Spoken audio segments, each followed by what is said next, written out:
بسم الله الرحمن الرحيم. السلام عليكم ورحمة الله وبركاته. Good morning, ladies and gentlemen.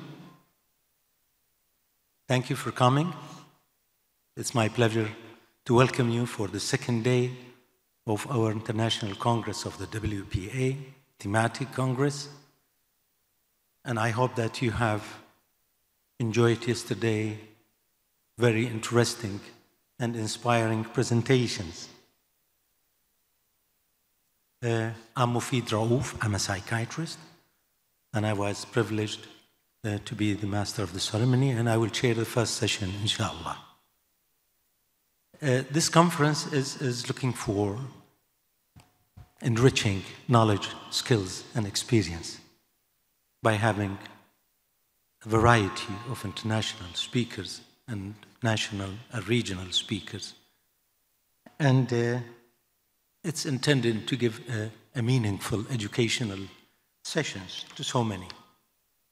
Just a reminder, I mentioned that yesterday, that this conference is accredited by the European Accreditation Council for 17 European CME hours and a maximum of 25 credit hours by the WPA.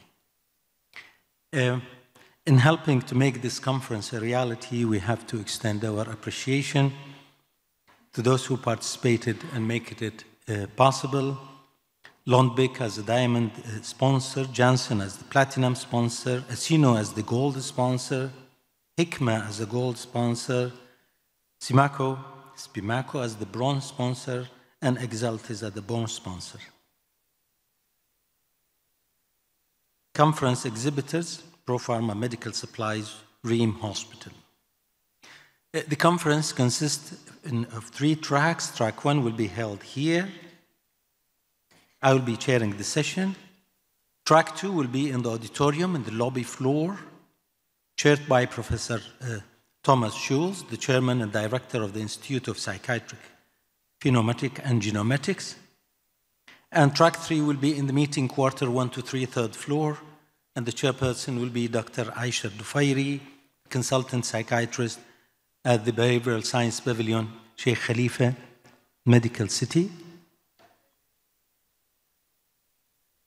And we are starting our first session. Before that, I will give the microphone to Dr. Midhat, chair of the conference. Please, Dr. Midhat.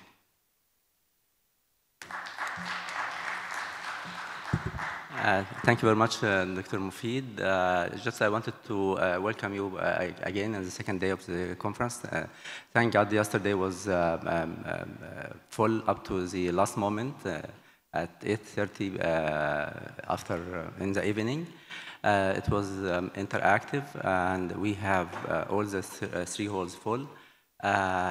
Today we are honored by the presence of Professor Saul Levin, the CEO and Medical Director of the American Psychiatric Association. And we are honored by your presence, dear colleagues. I just wanted to introduce my dear brother and friend, Dr. Mufid Raouf. Dr. Mufid Raouf joined the United Arab Emirates in 2007.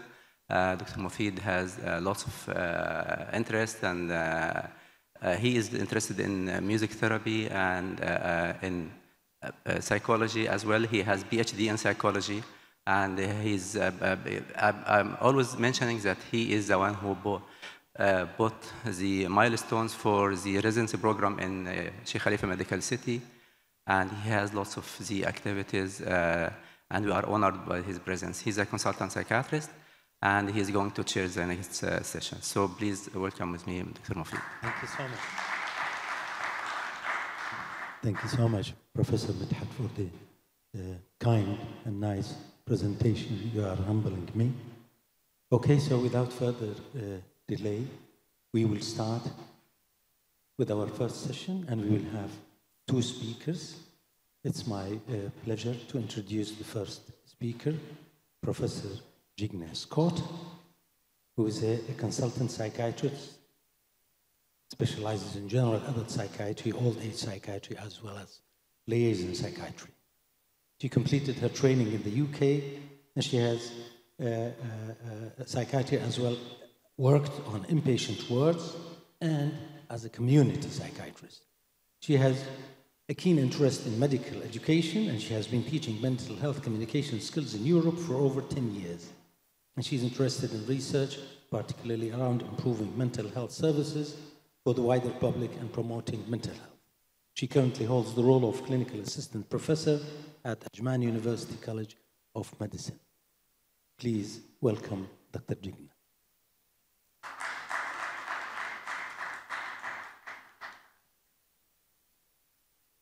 Thank you for that lovely welcome, and good morning, everyone, and thank you for attending the session today.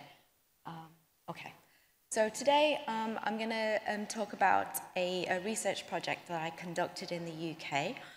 The research was based around junior doctors who are hoping to train in psychiatry and their experiences.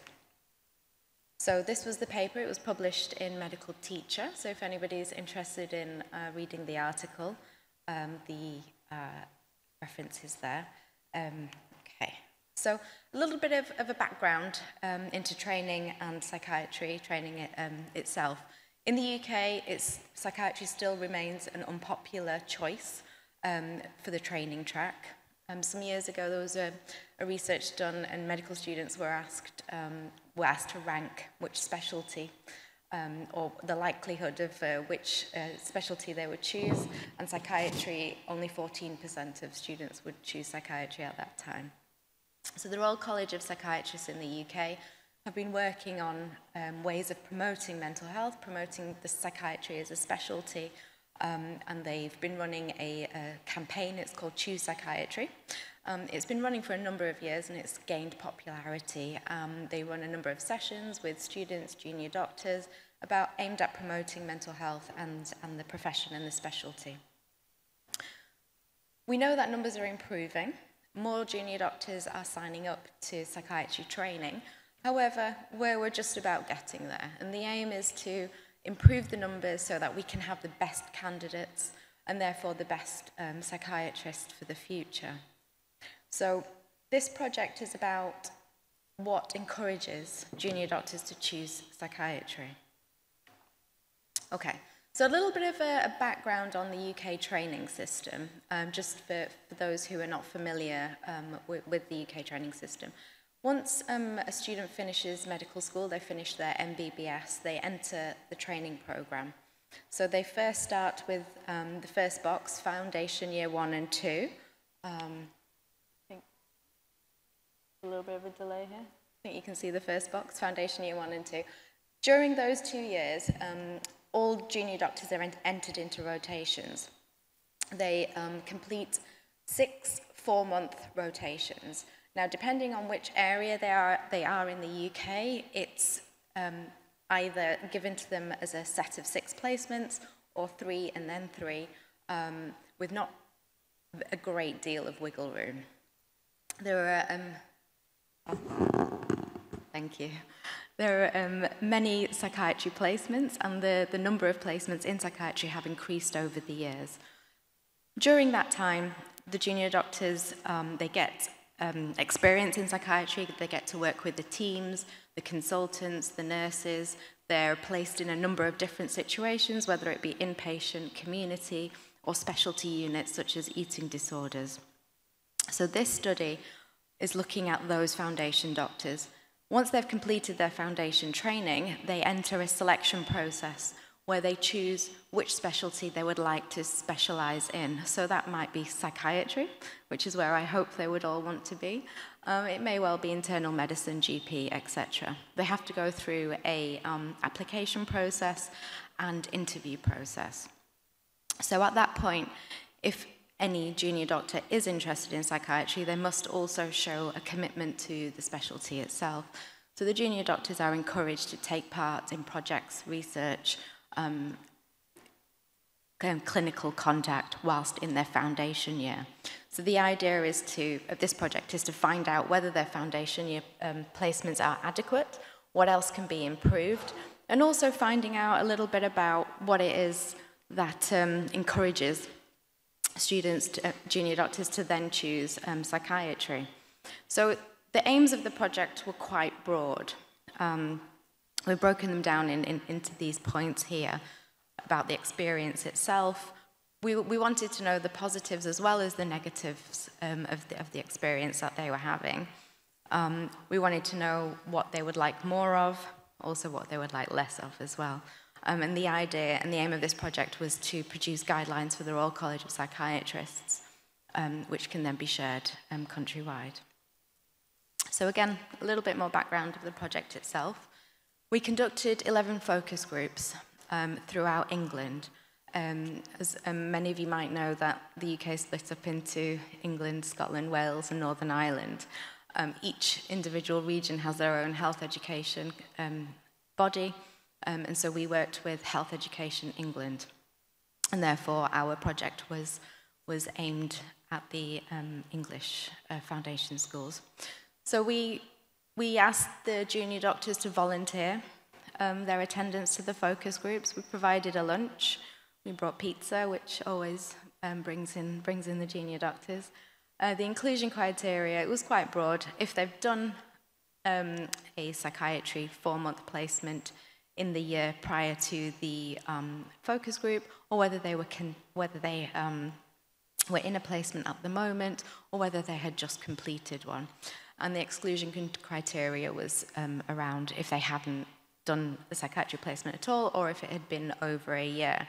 And that was to help reduce recall bias. Okay, so we gained ethical approval from University College London. We had some funding from Health Education England to help us form the groups, move around the country. As we did focus groups which were recorded, those recordings were typed by an external agency, again to help reduce bias. We ensured the junior doctors, that no identifiable information was used, and most importantly, which was actually quite important to them, we assured them that any information they shared during the focus group didn't bear any kind of response in their placements themselves, their jobs, or their future careers.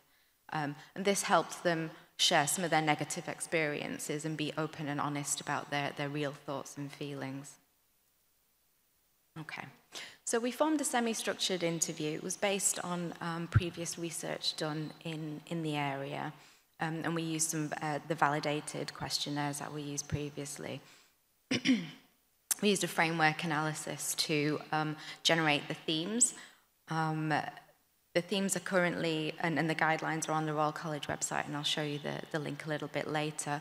There were 3 members of our research team, and we triangulated the data as well. So as you can imagine, with 11 focus group, there was a lot of data. So a little bit about the results. I'm always not sure if it's a little bit blurry or not.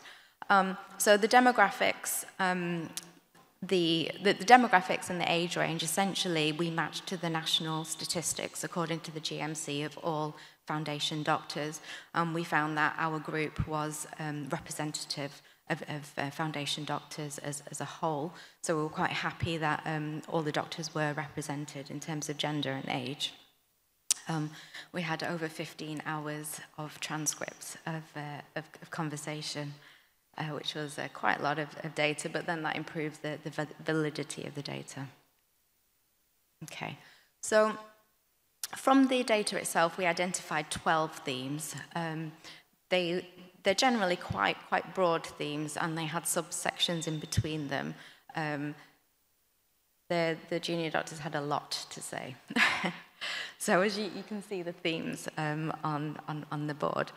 Some of them are related in specifically to the UK training model itself, and some of them are more general. So I'm going to talk about the more general ones, which might be useful to you, your training with junior doctors and with medical students. So I'm just going to choose the ones that are more specific to us here today. Okay, so theme 1, the doctors talked about support. They were keen to gain experience in mental health. They were keen to speak to patients. They were keen to interact with staff. One of the main things was that they were keen to work and to get involved, but they also wanted the support. They wanted to be able to speak to their senior colleagues, for the senior colleagues to help explain to them what's going on and to improve their knowledge. So these are some of the comments that we've taken out from the transcripts, and some of them were positive, and some of them were kind of needing more work. So I've included both of them so you can see the kind of breadth of information that we did get. The main thing was access to your consultant, and to be able to know that what I'm doing is okay, and to help me learn more. Okay. Another one that's particularly interesting was kind of the positive exposures in theme 3. The junior doctors were really keen on getting stuck in, really keen on meeting lots of patients, really keen on making a difference. So this was a real positive. They weren't shy away from these situations. And they quite enjoyed the experience and exposure. So that's a positive, and I think in terms of organising placements, I think we can take that away and say, actually, these placements were useful for these junior doctors, and they've managed to learn quite a lot. Okay, and obviously we do want to know the things that we want to change, and I think the main problem is when the junior doctors were placed in very, very subspecialties locations. So, for example, only on an eating disorders unit or only on an old age dementia unit. They really wanted that spread of experience to help them decide whether they wanted to take on psychiatry as a profession, to help them make that decision. So that's something that we really did talk to the college about improving in the future, and that's something that the foundation schools have taken on board. And as usual, the usual thing about junior doctors and their roles, I think they found a little bit of a confusion of the nursing staff in knowing what to ask them to do, or knowing where their specialty and knowledge lay. Okay, so the day-to-day experience. In the UK, our junior doctors working in psychiatry also take care of physical health of the patients themselves, of course with the help of all their senior colleagues. So there's quite a lot of broad experience on a mental health ward. So some of their experiences were tied into that. We found that liaison placements were particularly interesting to the junior doctors. They were able to relate and link up physical health, mental health, and where the tie was, and where they could themselves make a difference, and where their role was. They found it quite useful to be almost the in-between of the physical health profession and mental health, and they were able to kind of join in the team, join in with nursing staff and be part of that team. So that particular placement, that particular specialty is quite popular amongst junior doctors and medical students, and it's gaining popularity in the UK itself, and I myself am also a liaison psychiatrist. Okay, so I've included kind of perceptions of psychiatry in general, which I thought might be useful to you, which might help you kind of encourage our students and our junior doctors to work more in psychiatry. And I was quite encouraged by a lot of what the junior doctors spoke about.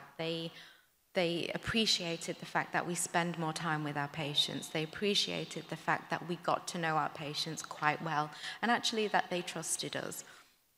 There's always the bigger problem of stigma, and they were able to spot the problems with stigma. They were able to see that this is still an ongoing problem, but they put themselves in that position to say, actually, if we're the future and we're the future workforce and future doctors, actually we're part of this solution. So they really did embed themselves into the experience and the kind of world of mental health. And that's something to really think about when we talk to our medical students, our junior doctors, and actually talk about the fact that, yes, there is stigma, what we are doing about it, and what we can help and encourage them to improve the situation for the future. So our junior doctors were quite keen on talking about that, which is really quite interesting. Okay, so overall, this study covered a wide geographical area. We were very specific with our inclusion and kind of exclusion criteria. I was quite pleased that quite a lot of junior doctors did volunteer to take part in this study, and that they actually were able to identify the rewarding aspects of working in mental health. We also discovered some extra observations. There were clear geographical differences. The northern cities in England had produced better experiences. For some reason, there was high anxiety around London and the London area. The junior doctors who had a relationship and a connection with their tutors, with their consultants, had a better experience in psychiatry. They felt more able to ask questions and be involved.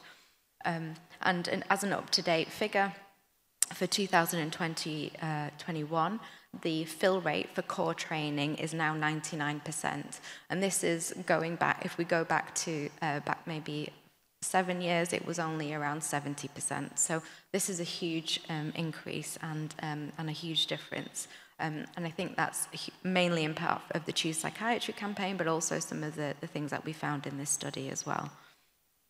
So this study is published on the Royal College of Psychiatrists website. So we've created a set of guidelines for junior doctor training in terms of specific experiences, what's useful to do and what is less useful for the students themselves, the junior doctors themselves, and the link is there on here. So thank you very much, and thank you for listening. Thank you so much, Dr. Jigna, for an interesting presentation and for sticking to the time. Very kind of you. Thank you. It's my pleasure to call for the second speaker, Ms. Khadija Yasser Abdul Raouf Abdul Mun'im. She is a fifth-year medical student, and she is a young researcher who aspires to be a future good doctor in the field of internal medicine. Right. And progress further in her research field. Okay. Please welcome Ms. Khadija. Thank you. Thank you, everybody. Good morning. I am Khadija Yasser, a fifth-year medical student in Ajman University. And today I'll be presenting our research in attitudes towards mental health in the UAE. Can you go next? All right. So before starting, I would like to first go through some background knowledge. Okay, so stigma, a word that sounds soft to the ears, but has a very huge impact in the world of psychiatry.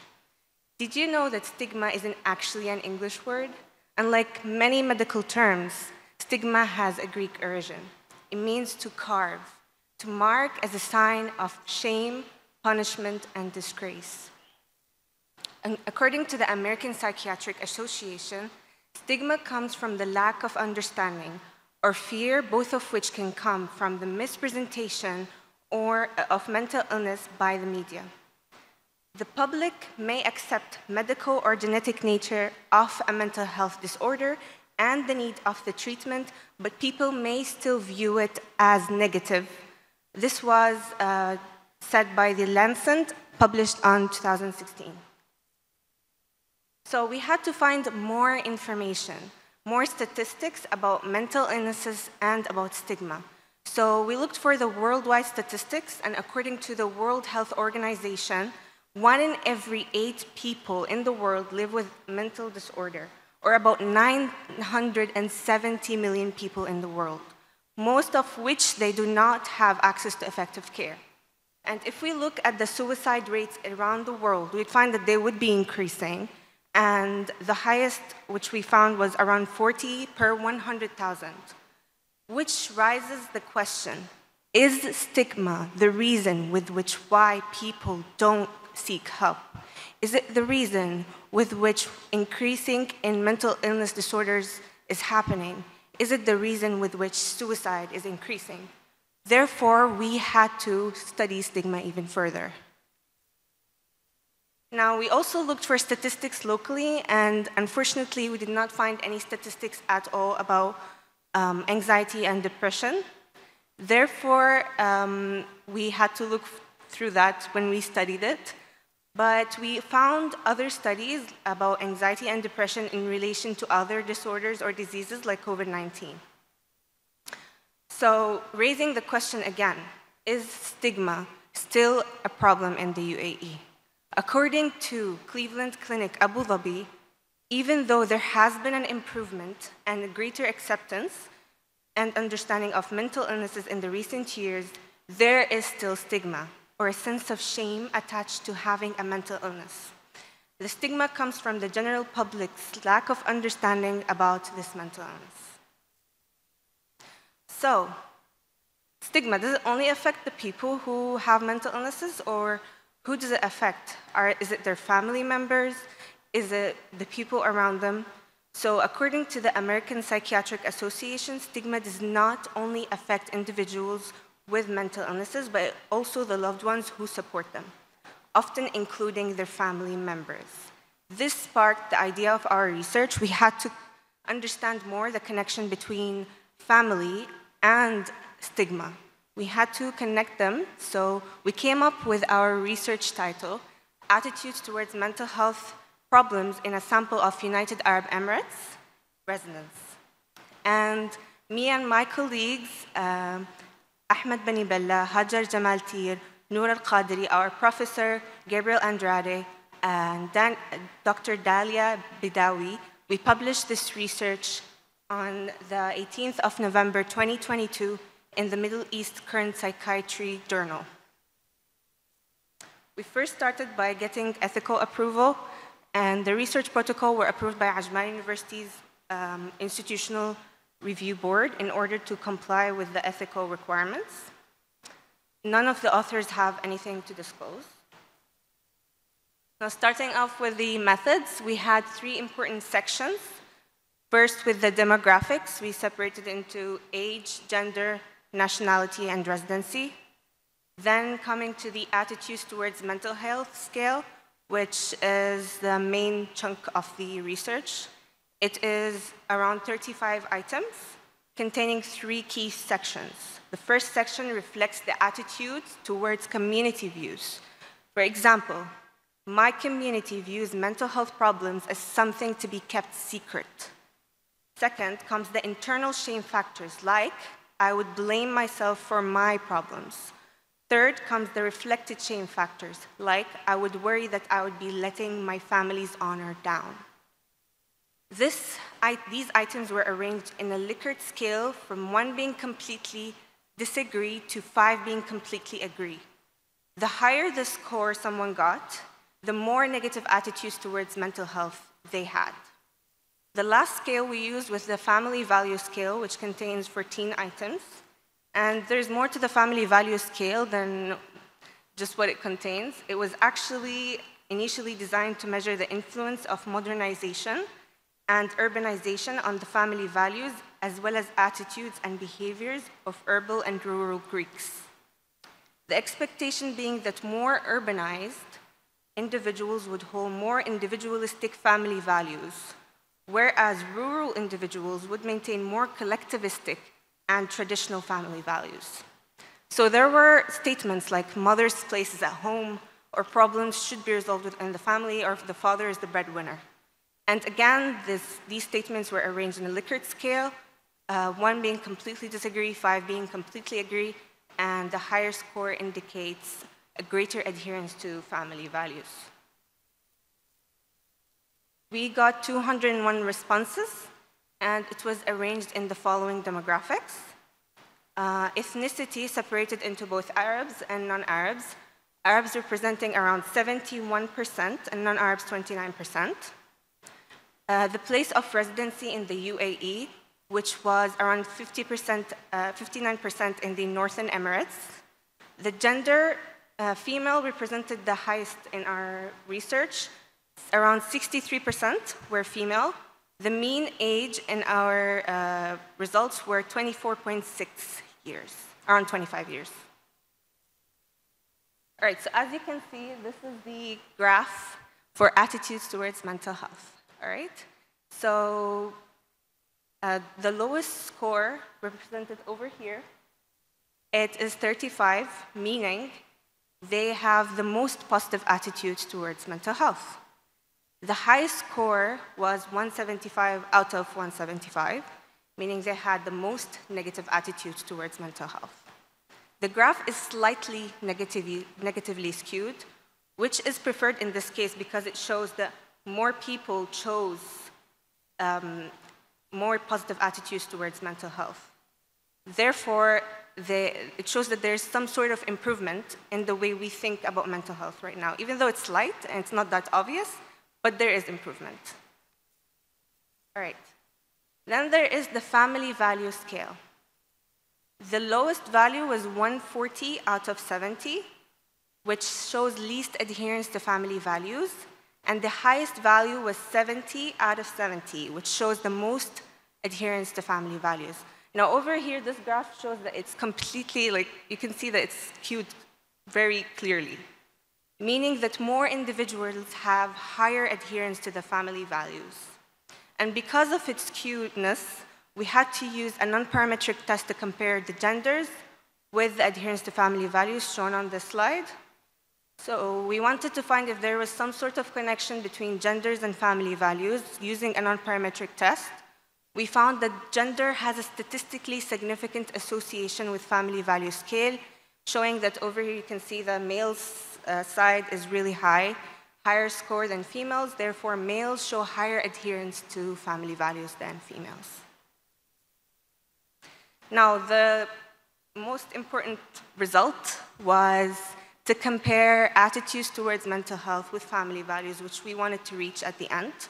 Showing on the y-axis is the family values, and on the x-axis is the attitudes towards mental health. We wanted to see the correlation, and we found that there is correlation between attitudes towards mental health and family values. But correlation is not strong. As you can see, the points are not really towards the center, but it is present. It is important as well to mention that there was no any other variable that correlated with attitudes towards mental health than family values. At the end, in conclusion, is stigma still a problem in the UAE? Yes, unfortunately, stigma towards mental health remains a problem in the UAE. Therefore, more efforts should be put in order to remove this stigma to allow more people to seek help. So we found that there is a correlation between attitudes towards mental health and adherence towards family values.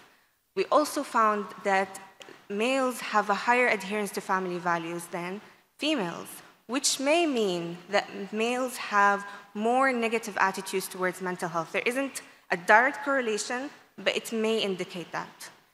Gender did not correlate directly with negative attitudes towards mental health, but there was an indirect connection. Finally, nationality and emirate of residency did not have any connection at all with roles towards attitudes towards mental health. The limitations we had was that we measured a really narrow age range. We had a really narrow age range. It was mostly like university students at coffee shops, at like malls, when we distributed the QR codes. So later on, maybe in future researches have to go to places like workplaces, wider range of areas in order to collect a bigger range of ages. We had the limited sample of areas, as I mentioned before, and some questions were not quite clear to the people, like mothers' places at home. Many people were having a difficulty in understanding that.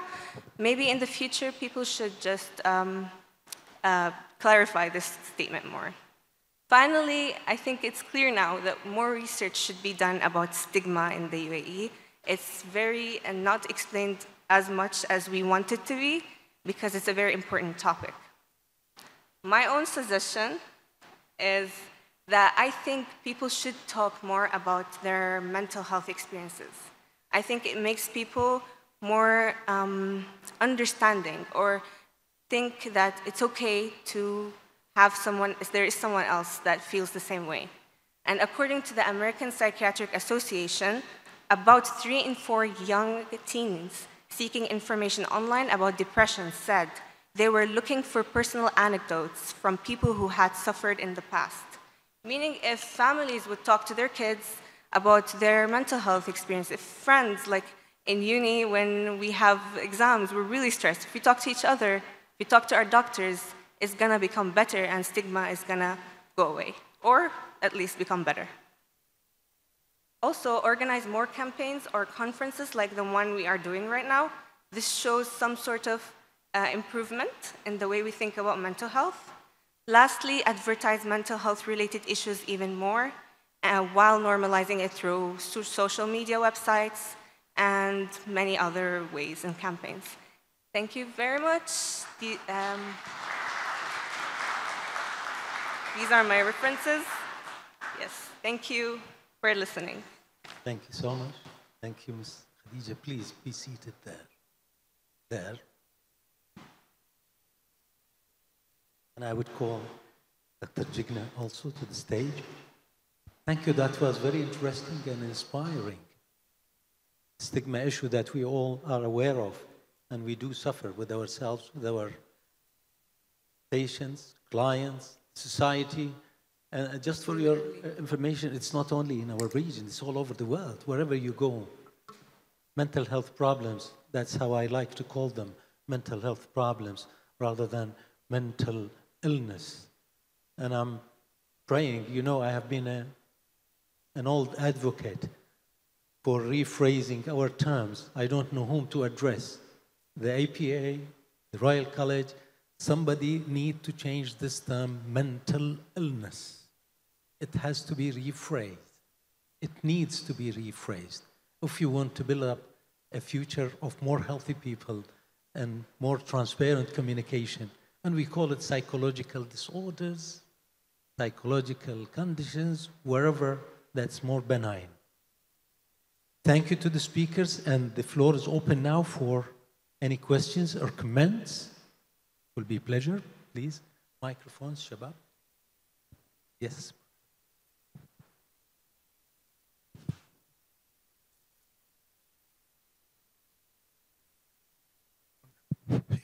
Yes, I want to thank the two speakers for doing a great presentation, both of them. Maybe we should give them another hand.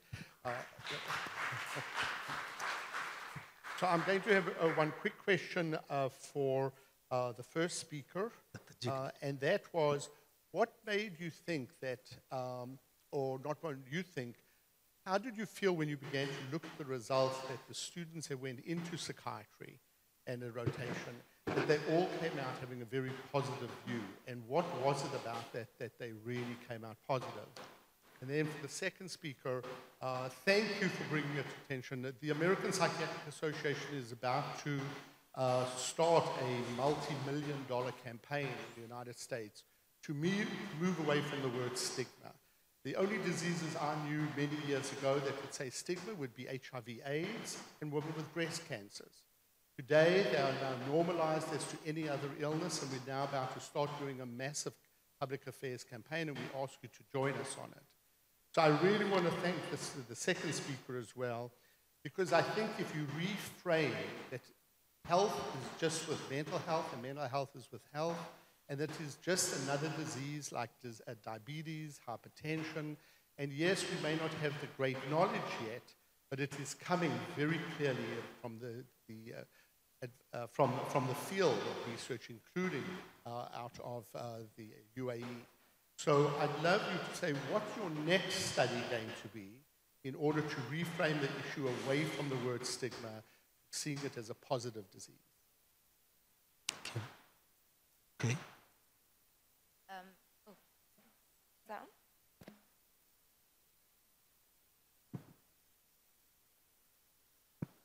Thank you.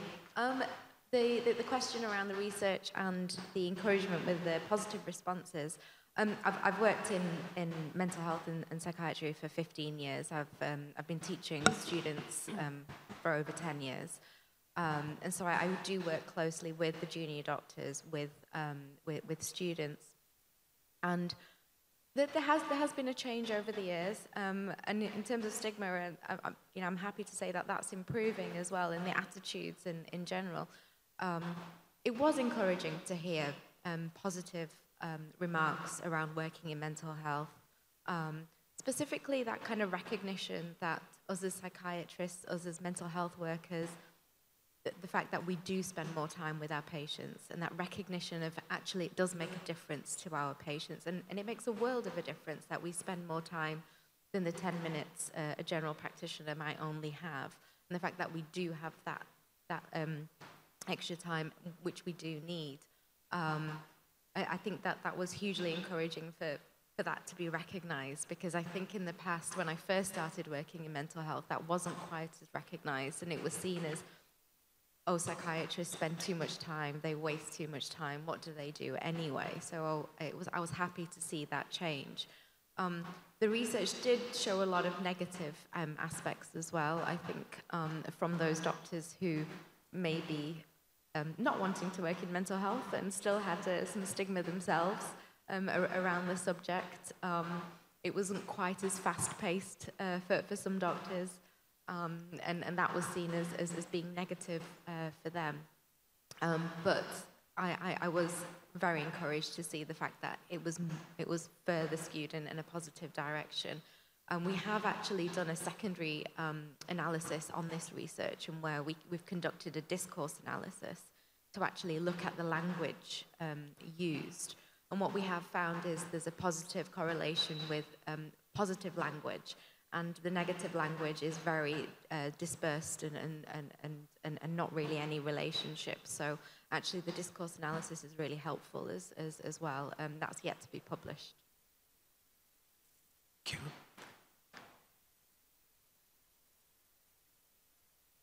Thank you for your question.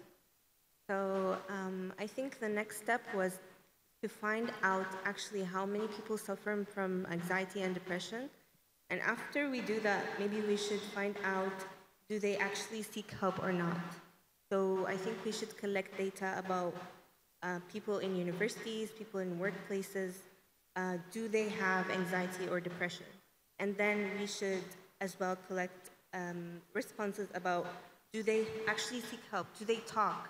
What makes them feel better about themselves and about their anxiety or depression?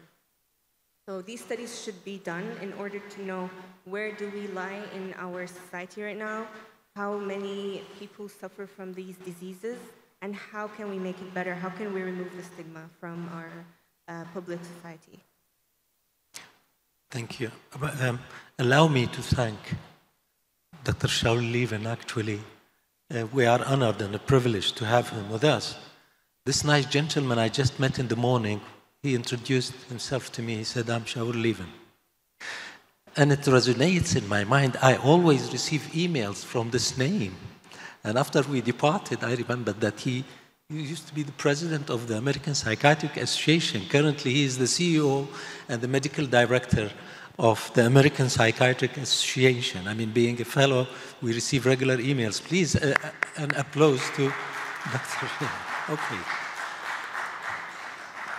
Any other questions? No questions? No comments? Okay, so we will agree that every one of us is going to be a counselor, an educator to people around us, starting with ourselves, with our families, neighbors, friends, trying to destigmatize mental health problems so people can look at it in a more positive way. And we just need to normalize it. That's all we need. It's just like any other problems. It's not a sign. I usually keep telling my clients when they say, Doctor, I swear to God, this is not me. I used to be a strong person. Or I'm doing my prayers regularly. And I tell them in details, it's not a sign of weakness in your personality. It has nothing to do with your being a good believer or not. It's a disorder that happens just like diabetes, hypertension, and it happens to everybody. No one is immune from it. So just accept it, get to terms with your condition so you can get over it, hopefully. No more questions, no more comments. I will close the session. Excuse me.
So we, for the first time in a local conference, we are ahead of time. Usually we are lagging behind. So we were supposed to have a coffee break at 11. So if you agree, we will take it now, and we'll be back by 11, maximum 11, 5 past 11, to start the second session. Thank you so much. See you in 20 minutes. Thank you.